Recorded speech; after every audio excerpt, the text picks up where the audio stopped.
So this is going to be an addition to my previous video. Last time we talked about our weapons and armor, but let's look at the first part of that passage, Ephesians 6:10-13.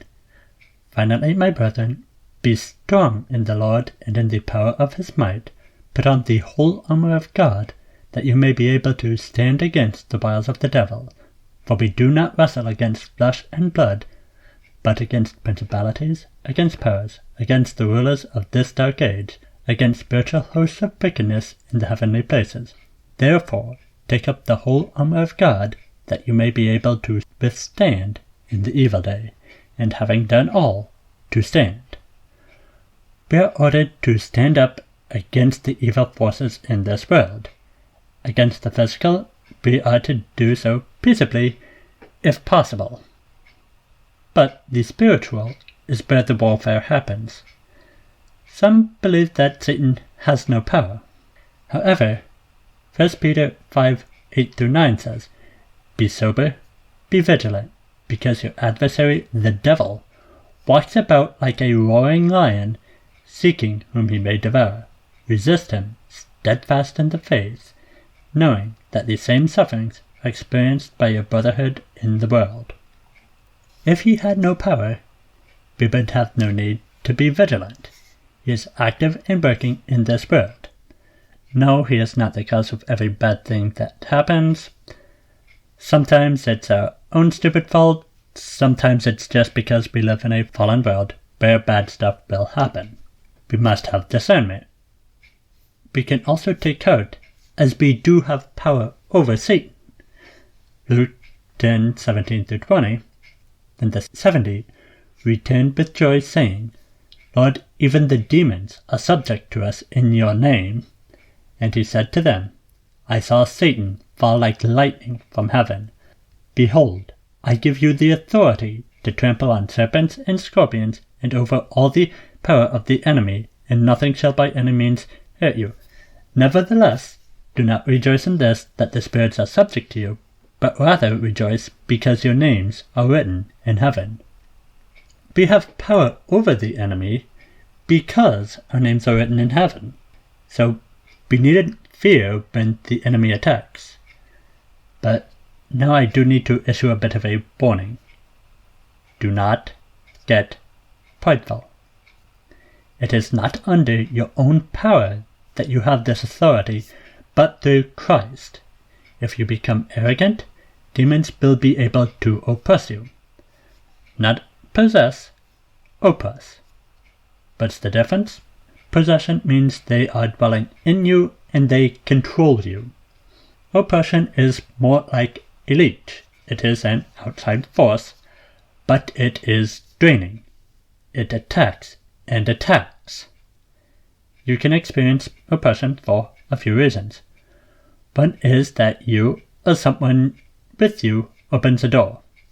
Let's say you are a parent and one of your kids uses a Ouija board. That will allow demonic access to your home. There's also different media that can do the same. So we must be vigilant about what we allow into our homes. Another reason is you are actively doing the Lord's work in a heavily demon-infested area. So you are walking into the lion's turf, and they don't like that. They want to control that area, and they will do whatever they can to try to force you out. But again, we have the authority of Christ with us. The final way to be demonically oppressed is to fully engage in spiritual warfare.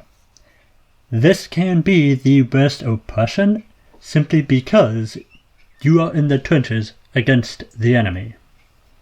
Now, if you feel called into this kind of spiritual warfare, do not just head into it.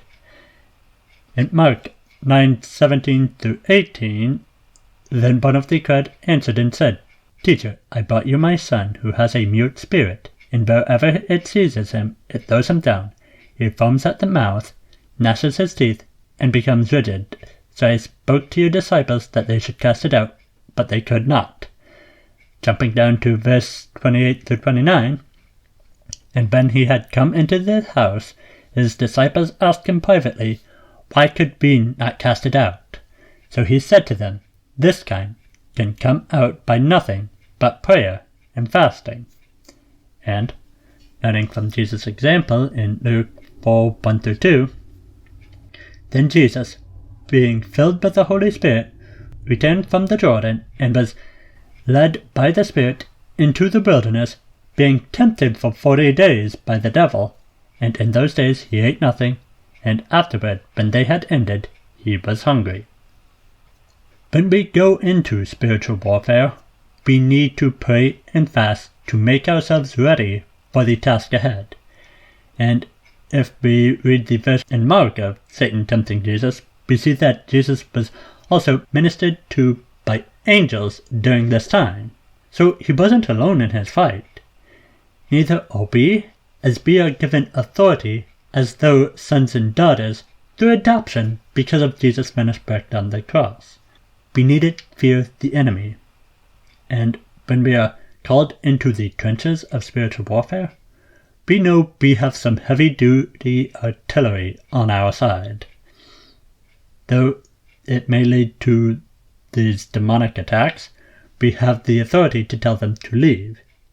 Now, not everyone is called into the trenches, but we are all called to take part in the war, whether it be spreading the gospel to those at our workplace, going into the inner city to provide meals, clothing, and Bibles, going to third world countries to provide food and medicine, or going into the trenches of this spiritual battle. We all have a role to play to advance the kingdom, and they are all important roles. What is your role? Good day, and God bless.